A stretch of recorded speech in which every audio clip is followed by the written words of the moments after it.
All Fire, No Smoke is our candid conversation as two military aviators sharing the unique experiences we've had in combat, reconnaissance, and demonstration flying. Through personal stories, technical details, and laughter, we explore the challenges of balancing leadership, motherhood, professional life, all while offering inspiring insights for those who are trying to strike that work-life balance. All right, this is Merryl Tengesdal. What's going on? Hey, All Fire, No Smoke podcast. Mini. We're doing a really mini interview here. I'm here with Amber. Yep. And we're just going to talk. We're in a Falcon 2000. Number one, as a military person, to see something so clean, cleaner than the And free snacks. And free snacks with this, like, it's blowing my mind. Like, I for a moment when I walked in here, I thought I made the wrong decision to be in the military. But anyway, yeah, I digress. So Amber, thank you for coming to the show. Thanks for having me. Yes. This is really awesome. Yes, thank you so much. So, Amber, tell the audience who you are. Okay, who I am. And who you are, where you're from originally. Yep. And because you'll hear a little accent here, and I love it. And what you do. Okay, so my name's Amber Brierly. I originally was born and raised in New Zealand. Kiwi. I am a Kiwi. That's like my identity. And it's quite funny because Kiwis are flightless birds. They are. And so Kiwis can fly. They can be pilots. Yeah. I moved to the US in 2014. So I've been here a little over 10 years now. Came here originally as an exchange student. Okay. That turned into an internship. And then I went home and got a job back in America. And then through visas and just the wind blowing me this path, I've managed to stay in the US to the point where I'm now a citizen, US citizen as well. So dual citizenship. And I started out in Daytona, Florida, exchange student, moved to Scottsdale, Arizona, worked at an FBO there for a year. Okay. And then moved back to Orlando, did sales and marketing, traveled all around the country, Mexico, Canada, and then got my pilot's license. And here I am sitting in a Falcon recording a podcast. This is amazing. So awesome. Number one, I'm a huge fan of New Zealand. Last year, took the family to New Zealand, and we were in Queenstown. We weren't in Auckland. It was. You did all the South Island, right? Yeah? Yeah. We just stayed in Queenstown and just Adventured. Explored. So a friend of mine hooked me up with another former military person. And so we hung out with him and his family. Oh, yeah. And it's just so beautiful. Like, yeah. I mean, I'm a little biased, but it is very like untouched, pristine landscapes. Yes. The water, we went to the station. So it was just beautiful. And nothing can kill you in New Zealand. There's no snakes, There's no alligators, snakes. no poisonous things. So what I didn't realize is that only birds, no predators until the Europeans came. Thank you. You're messing up everything, guys. And then brought all like snakes and possums and all that stuff there. Yeah. But it's okay. All the pesky critters. Yeah, it is. But still, All right. So what do you? Country. Yeah. So private pilot's license. What do you do now? What is your job? Okay, so I have a few jobs right now. Okay. I am a business owner, so I have an aviation marketing business, and I also have an apparel company that does shirts for pilots by pilots. Then, I should get you one. And then I also am a flight instructor part-time, so I teach in my flight school in Orlando. And I am a S.I.C at Flight Safety. I'm waiting for it. I'm waiting for it. You're sick. I'm sick. And so what that means essentially is that you're a right seat support. So when people come in for their training, they go to a simulator company like Flight Safety, CAE, SimCom. They come in for their initial or their recurrent, and they don't have a sim partner. Maybe the class only has 3 people instead of 4, whatever the case may be. And they need someone to be their co-pilot. So you fill in, you either sit with them for like their entire training, or you might just be there for their check ride. And then you sit in with them, do all of the, the flight profiles and stuff, and then make a new friend. So how many are you qualified as a SIC? How many aircraft? So far on 4 different aircraft. 4 different aircraft. And our facility has 12 airplanes total, or 12 simulators total. Yeah. It's pretty sick. It is But you elusive. can, over time, the longer you're there, you can get experience on more planes. But they don't want to throw you in on like 3 different aircraft right out the gate. But So that's it's confusing. so that's impressive. So, you know, to know 4 different aircraft and to be, second in command in 4 different aircraft and to basically help someone out, that's a lot. When I flew military, last aircraft in the U-2, we were qualified in the U-2 as well as the T-38. So there's always Differences. there's a lot of differences, and sometimes that could be a good thing. Sometimes if you're in a rush, that could be a bad thing if you cross, You get that like negative transfer. yeah, negative transfer with something. So how do you, for pilots out there who are qualified in multiple aircraft in a sim or flying, how do you separate those? I think the biggest thing is once you get into the airplane, remembering just looking around the cockpit, familiarizing yourself. Okay, like remember the overhead panels over here for this one. This is where we bug our altitude heading. Some of them, the gear levers are in different positions. Yes. Just getting familiar with that, and then just having that moment of remembering all your memory items or your airspeeds, right? Because they're all different. Right. But I also think, at least in the simulator, once you sit in that plane, it takes like a minute, and then you're like, okay, you're locked in. You know that this is the plane that you know the speeds for. Do you ever think that when you're going to another aircraft that you haven't been in for a while, do Oh, you yeah. chair fly the night before? Do you go like, oh, let me remember? Or do you start looking up stuff? So, like, if I know I'm sitting in on somebody's check ride, if I was flying this plane in the real world, absolutely. I'm like, okay, let's like go and bring out the little cockpit poster. We get Yes. it on our iPad now, and you can kind of like remember where everything is. Yeah. Or there was the other day I hadn't been in one of the sims for about 3 months, and I was like, oh, this is gonna be interesting. But surprisingly, all of that muscle memory came back as soon as I sat down, and I was like, I'm kind of impressed right now. Because I Like you're didn't think I shocking could yourself, you like remember. click. I'm like, oh, I like knew where that was. You're like click, click, click, Awesome. click, click. Yeah. So, but normally it would definitely be chair fly, but that was just luck that day. All right, so that is amazing. 4 aircraft. I'll say when I flew U-2s in Palmdale, we had the T-38 A, B, and C. Were they all slightly like nuanced or slightly Very slightly nuanced. So the C was probably the biggest jump because it had glass cockpit with a TCAS system, so it was definitely different. So no, That's the hardest part though, is if you have a different avionics package or different like yes, FMS or anything, that's yes, where it gets really wild. yes. But Do you have any particular aircraft that you like better? I do have a favorite. Okay, which ones you have full? Favorite is the Embraer Praetor series, just Okay. because it's like such new technology, right? It's the best of the best. They just released it, or at least we just got the simulator about a year ago. Okay. So she's brand new. It's all fly by wire. Everything is automated. Like the whole system is just such a high piece of technology that when pilots get in it, they just feel like they're flying a giant computer because of how automated it is. All right. Yeah. Good thing and bad thing about that. You're flying a computer, doesn't require a lot of muscle strength, but it's a lot up here. What do you recommend for people that are going through that? Now I know we're recording and I need to remember this saying because otherwise Brian's gonna have to edit it out. But there was like a saying, something along the lines of it makes a good pilot lazy and a lazy pilot look good. So like it gives you that complacency of, oh, the automation's doing everything for me. I don't really need to pay attention. And all of a sudden you're not looking at your gauges, your instruments as much because you just kind of trust the system. So if it starts deviating or misbehaving, as they call it in the Embraer world, where it just like deviates off track, it takes people a long time to notice that it's not going where it's supposed to be because they're so trusting of the automation. So would you say, from a pilot perspective, even when you start out, most of us, well, I did not, but most people start on the Cessna and they move up. Never forget the basics of stick and rudder skills. Never Exactly. forget the basics of scanning the aircraft. Never let that down. Like, And I just think not getting complacent yes, with your aircraft because 90% of the time or 98% of the time it's going to be fine, but it could be that 1% where it deviates or something's funky is going on. yes. You didn't load something right and you're just not paying attention because you became complacent. Oof. Yeah, that Wait, so what was your first trainer aircraft?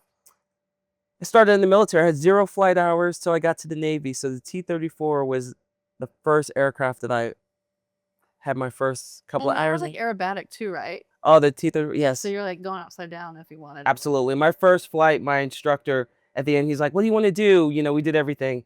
He showed me slow flight, stalling, and I was like, "I want inverted flight." And he goes, "What?" And I go, "Please, I would love inverted flight." Put me upside down. Yeah, and I could have asked for a loop, I could ask for an aileron roll, I could ask for a Cubanate, anything. I was like, "No, I just want to go upside down." And what's annoying is that when you go upside down, oil in the sump doesn't get to the engine, so you have limitations. So he was going through the checklist and he's just like, "Ugh." Like I can hear him roll his eyes when I said that. But we went upside down, did inverted flight, all the dirt from the bottom in the military just came, and I was like, "Oh, why is there a pencil here? This is foreign object." Anyway, so So that was your first flight ever as you flew upside down? after we did the initial, Yeah. Oh my was- gosh. it's amazing. That's a unique experience right there. Not many people get to do that ever in their entire career. You're Yes. doing that right out of the gate. Out of the gate. That's why, military flying is, I don't know, so much fun. I'd flown in a Cessna with one of my friends in college who was he had his private pilot's Yeah. license. And when we flew, I was like, first of all, I don't feel well because we were just getting hit around. We had a lot of, Turbulence. yeah, air just pocket. air pockets and everything. And I was like, this doesn't feel good.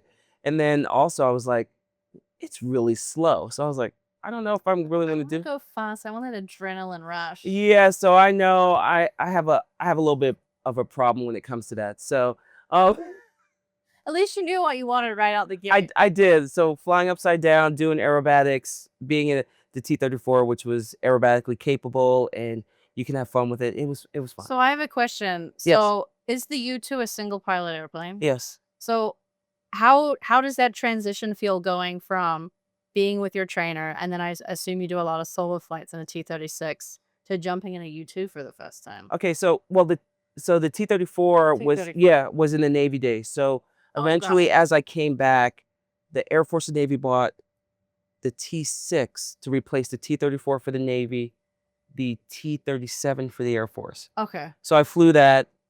T-37. The T-6. T-6. T-6. Yes. Okay.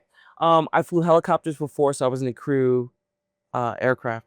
So going to the U-2, which is a jet now, flying, we have some two-seaters in the beginning, Okay. So but we this is fly. for training. Yeah, we fly for training to do landings and for interview sorties. Once that's done, we go solo, low flight only. We go high flight twice with an instructor, and then the rest of our flights are solo.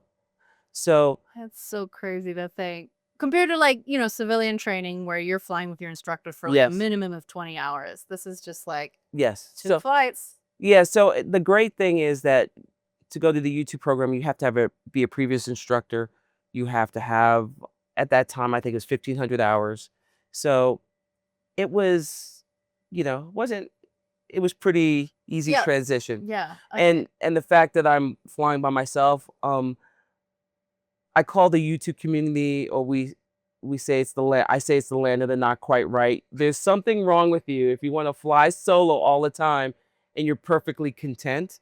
Like, you're a little touched in the head, and I love it. I love my brothers, my sisters in the YouTube community, land of misfit toys. It's fun. And I can't help but think that once you get to those crazy altitudes that you're flying at, right, Yeah. 70,000 feet, Yeah, but I just feel like there's a different sense of peace that you must feel too. Absolutely. It must be like a whole different level of quiet. Like, you have the airplane running, yes. Yes. It's just like a different you feel sense. so when you're in the suit, you're breathing, you hear yourself pressure breathing oxygen, 100% oxygen. But your senses are dulled because you have the suit on. It's basically a space suit, and you can't feel everything as well. So everything is by touch, but the touch is very light, and you have to figure that out. And then you're not smelling anything. So if there's a fire, You wouldn't smell you it. wouldn't smell it. Yeah, so there's a lot of so everything, when it comes to you, your reaction might be just a little bit slower. Because you don't have those senses. You don't have those senses that feed into you. So Wow. it's very interesting. But let's talk about that for a second. So I ended my career flying single seat. You do a lot of dual seat crew cockpit coordination. Mhm. It's really key. it's key for single seat people too, because we do talk to people on the outside. We do have a mobile in the aircraft. I mean, we do have a mobile that's outside of our aircraft. Um, Crew concept. How do you deal with that as a sick flying with someone who's totally new? How do you guys connect on a CRM And level? that's what's so interesting about being a SIC or SIC, right? Is Yeah. you see how different people run their CRM. And some people you can tell the ones that know their airplane inside and out or just are very proficient at what they do Yes. seem to have better CRM because they're confident in their abilities as a pilot, so they're able to communicate more effectively versus people that are nervous. I see it all the time before their check rides if they're really nervous. They kind of almost take those notes out on you, like, don't mess me up today, or like things like that. I've had people say all sorts of crazy stuff. And I'm like, Like it's your fault that or like before we get in, they're like, they want don't to mess escape. me up or whatever. They want that, like, kind of like, oh, I can blame it on you if I mess up or whatever. And I'm like, you're still PIC. You're still the captain. Like, I'm Yes. just following the instructions you are providing me. I can give support, but you're the one being tested, not me. Right. So I'm not going to be like, hey, you totally missed, the go around spot and you're flying in the opposite direction. I'll be like, hey, have you checked your heading? But I'm not going to be like, we're going the wrong way Right. because it's not me that's being tested. And I'm like, if I'm flying with this person in the real world, I would want to trust their abilities as a pilot without like me needing to intervene. Like if you can't pass a simple check ride in a simulator, like how are you supposed to be released back out into the world again? So okay, so I love that. So you said they say some crazy things to you. What's the worst one? Um the worst one I ever got was I usually fly with pretty experienced people and then just like stares at me and I'm like, and this was just for like a training. So when people like talk to me like that, instead of being the more kind of like proactive, helpful person, like the checklist is already kind of like ready to go. Like I know which emergency is coming next. Like here it is. I put it on my lap. I just sit and wait. And then, like things are happening, chimes are going off. And until they command me to pull out a checklist, I won't. Instead of being like a normal, helpful person, just because of that attitude. I'm like, you're going to treat me like that? All right, I'll show my incompetence by just sitting there twiddling my thumbs a little bit. Look, this is the takeaway for most people when you're dealing. And I know when people come in and see you sitting there, right? They have this perception. Oh, for sure. And when they see you, especially women, they come in, oh, who do I have today? When someone says something like that, you we're gonna sit back and we're gonna let you And they're always the sweat. ones that suck. Like, I'm not even gonna lie. Like, they're the ones that like are not confident in their abilities as a pilot. They don't know the airplane well. Yes. And it reflects in them trying to just bring you down. And so you're like, okay. So for all the pilots out there, don't let your ego get in the way. And when you come into a situation where you see someone that may not be who you expect, because you have a level of expectation, you need to have the emotional intelligence to say, I'm going to put that aside. I'm going to look at the person for who they are. And we're in this together. And I'm going to take the brunt of it because I'm the aircraft commander. So let's go. Let's make this successful. That's the type of emotional intelligence that you should have. I usually work with experienced people. Okay, well now Now I'm not experienced. Now I'm not experienced. Now I'm day 2 as a second SIC, as a yeah. SIC. Now I'm going to make you sick. And it's like so interesting though, because we all have that unconscious bias. And there are times where I sit with a client and like I can see like which country they're from, or like I can see which company they're from or whatever. And I have that unconscious expectation. Yes. But I've learned as soon as you just sit and observe them, half the time the ones that I think are going to be terrible are amazing, like great. And then the ones that I think are going to be great are terrible. So I think putting that bias aside and just being like you said, put your ego aside too, and just knowing you're in it together in that crew environment, beautiful things happen. Yes, and that's part of the emotional intelligence. And if you don't have that right now as a pilot, use Blue EQ. Let them help you get there with their training, their assessment. And you'll be okay. Yeah. And you won't be in a bad situation. Forcing someone to get checklists for you. How'd that guy do at the end of it? He passed, but like I just wasn't as helpful as I normally would be. He was sweating. He was sweating. They get hot in that seat. I have to wear like a puffer jacket because they're always like real hot, and I'm like freezing because they're like cranking the AC on them because they're just stressed. You know, there's a lot going on. You're just doing approach after approach after approach. Everything's always going wrong, so I get it. Right. But I'm sitting there just cool as a cucumber. But You know everything. but how great would it be if they would just treat you with some respect in the beginning? I That's what mean, you're saying out loud. So imagine what you're saying to yourself in your head. Oh. I can't even imagine. again, all right, we beat that one to death. Hilarious. Take note, people. Some good nuggets. So, all right, female doing this job. It's great. Not a lot of females in this environment. Yeah, sure. How many of in your what company do you work for? Flight safety. Flight safety. So how many where you work at? How many women? S.I.C wise, we only have 12, and we just hired our second female Okay. S.I.C. But instructor wise, they have over like 200 instructors. Mhm. And granted, I don't see everybody that comes through, but I know of 2 female instructors. So the ratio's pretty Yes. Pretty super, small. Like super slim.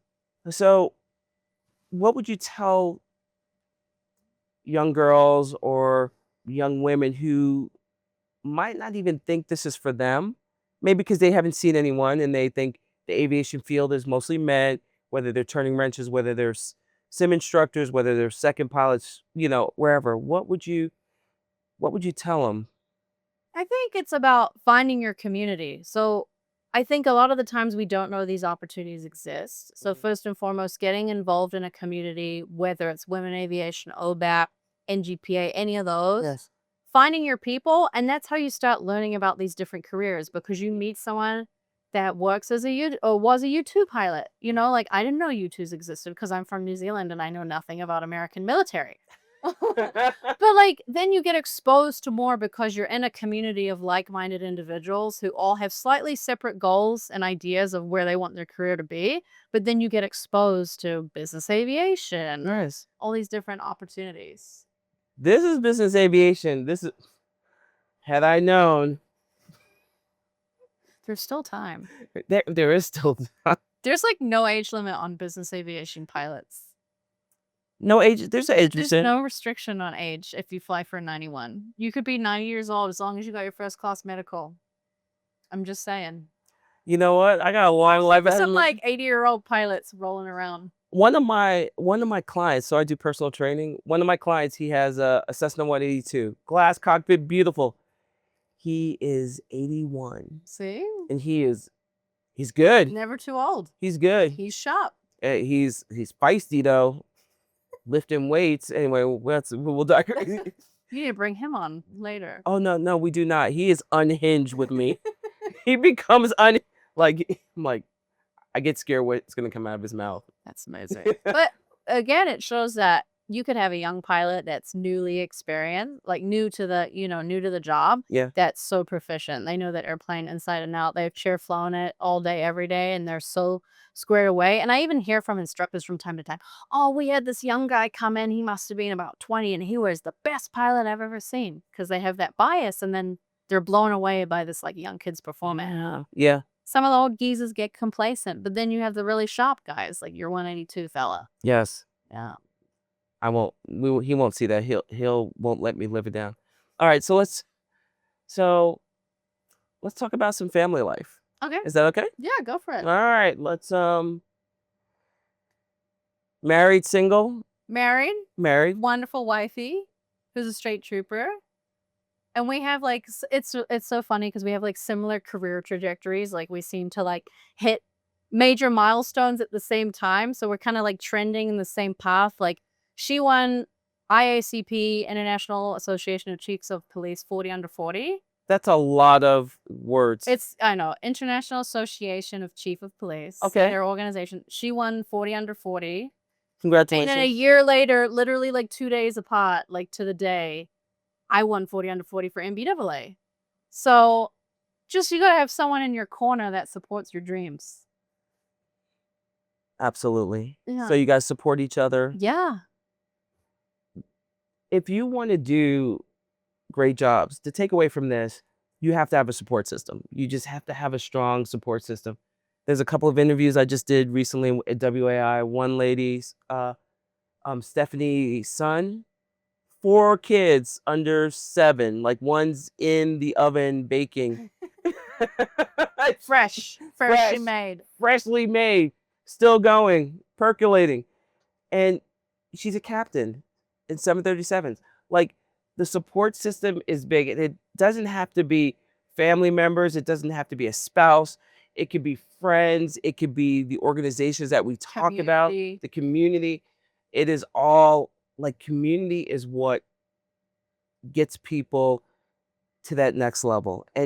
And you know, right now in this country, I don't know if you've noticed, we're a little bit disheveled. The community is falling apart a bit. The community is falling apart in terms of just getting along and celebrating differences and lifting people up. Instead, we're trying to keep people down.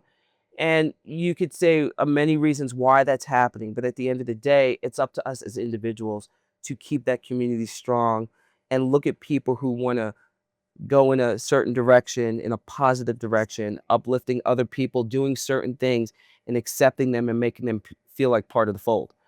And that's, I really want people to take that away. But seeing you coming from New Zealand here. I had my family at home, right? And Yes. thank goodness for WhatsApp, Facebook Messenger, all of Yes. that. FaceTime, you can talk digitally every day. But you really do need that community where you live. And, you know, when you move across the country or the world to a different country, it's hard to start that. And for like 3 years when I was in Orlando, I didn't feel like I had friends, but like not that close-knit Right. friend group. And I felt like I wasn't in the right place because I didn't have that community. And then once I continued to grow and meet more people and found those really good friends, I was able to feel like I was at home. And I'm like, home doesn't necessarily have to be a place. It's just a place where your people are or where you feel like you belong. Yes. So that's awesome. Yeah. I'm glad you're here. Thanks. I'm glad we are here. Yes, I'm glad we're here. Can we send some Americans over to New Zealand? Like you? No, some others that don't need to be. No, don't send them to New Zealand. Can send them to China or something. They need, but New Zealand is like a good place where they need to read. People. We can Send the send- good people there. Don't send the bad ones. We can't fix the bad ones. We can't fix them. Maybe send them to Australia. I don't know. There's a lot of deadly creatures out there. Drop them in the desert. No one will know. No one will know. The indigenous population might get a little mad. Maybe. They might eat them. So, That's fine. yeah. But I digress. We're getting weird. we just took a hard left. I almost said we took a hard left, but no, we took a hard left. We really did. Anything else to wrap up? No, I mean, thank you so much for Here for having for me. sharing your experiences and teaching me about the second in command world. Sick life. The sick life. Life. Sick life. Yes. Yeah. The S.I.C. It's just great because a lot of folks, once you're in that role, you meet so many people, you get all these business cards, and then you can go out and contract for them. So Nice. that is the goal. Nice. Where can people find you if they want to learn more about what you do? LinkedIn, Kiwi NZ Travel. What? Kiwi NZ Travel. Oh, okay, NZ. NZ. Sorry. See, I'm bilingual. I can speak New Zealand Well and done. I can speak English. Well done. So Kiwi, NZ, Travel. Travel, or NZ. Yeah, I'm pretty sure that's LinkedIn used to be. I'll have to double check. All right. Anything on Instagram? Kiwi NZ Travel. Oh, I like to NZ. keep it consistent. Oh, I don't. I just use my name sometimes. Oh, really? To flip it around. Keep mine all the same. Yeah. So give Amber a shout, give her a follow, connect with her on LinkedIn. Are we connected now? Yeah, we've been friends for a while. Oh, I comment on your stuff. I'm sorry. I'm really busy. No problem. I just turned red. You just didn't see it. Oh, I hate it. No, we're good. Thank you so much. Sweet. That's All a right. wrap. That's a wrap.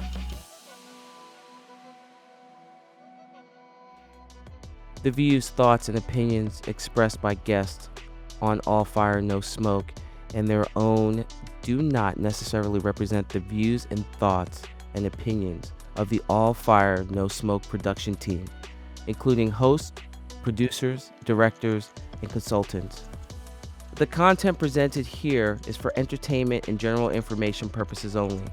The All Fire No Smoke name, trademark, and logos, and all forms of content are the property of its owners, and its use does not imply endorsement of or opposition to any specific organization, product, or service, and cannot be used without the express written consent of All Fire No Smoke.